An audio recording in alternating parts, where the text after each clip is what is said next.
Hey guys, it's Abby here. We're going to be fixing this 0x69 error on this WF3640 printer.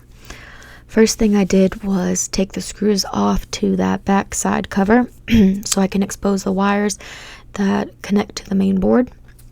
And then I go ahead, disconnect those wires, and then I'll take out the ground wire and the FFC cable that connects to the main board. These are all connecting to the scanner that goes on top. So lift up the scanner and push in the tab on the right side and lift up, and then work out these wires and the FFC cable.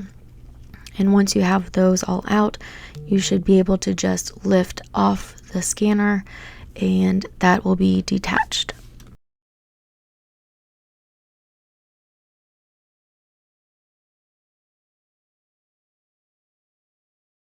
Alright, the next thing we want is to take off this hinge, and that's one screw there. Then all the other screws are holding down this top cover.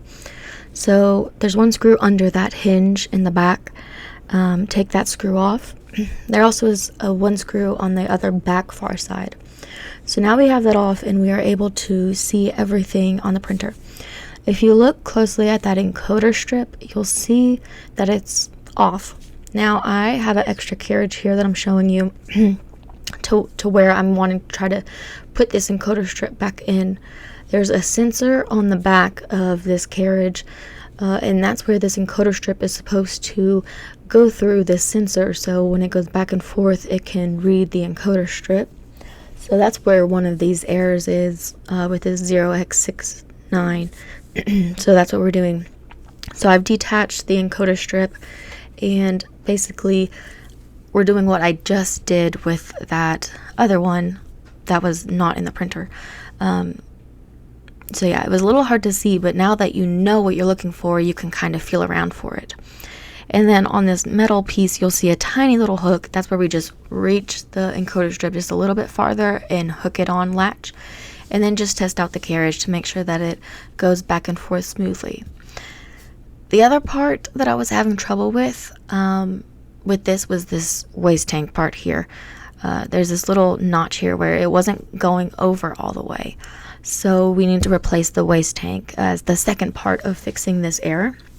So then we're going to take off this side piece where we just hooked on to the encoder strip. Now, I don't know what the smartest way of doing it was. Really, I could have done it either way. But I guess I noticed the encoder strip error first, and then that's when I realized the waste tank error. So this is the order I'm doing it in.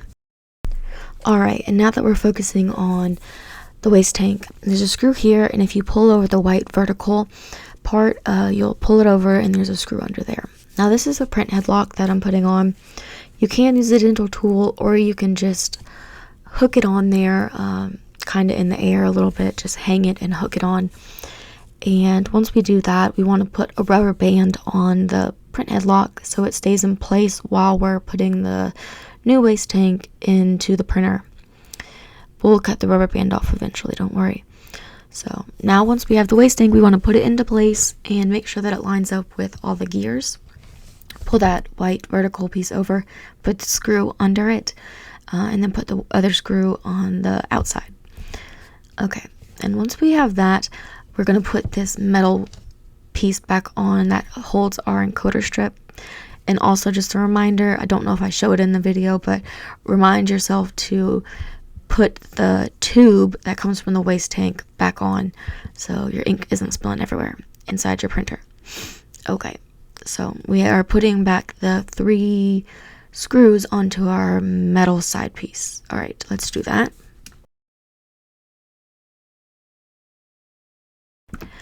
And once we finish with that, we basically have fixed the 2 errors. We just need to test to see if it works.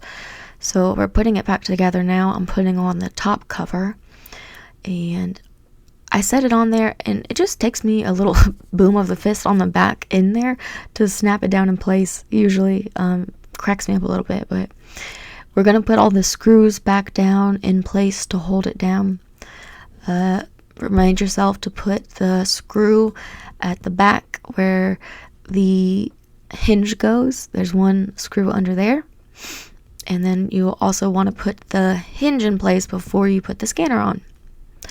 Or you don't even have to put the scanner on all the way. You could just put the scanner on the side and attach it and just test it.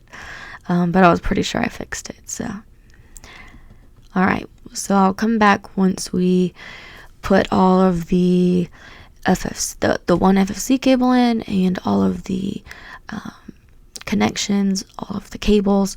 Once we slide those through, you want to hook them back up to their proper place, put in the ground wire and the FFC cable, and then we'll test it.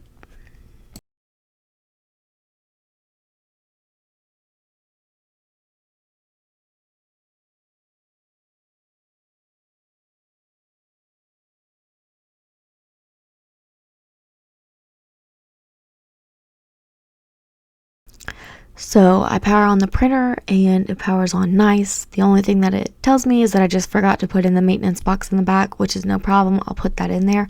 But you can see that 0x69 is no problem. It goes back and forth. Happy printing, everyone.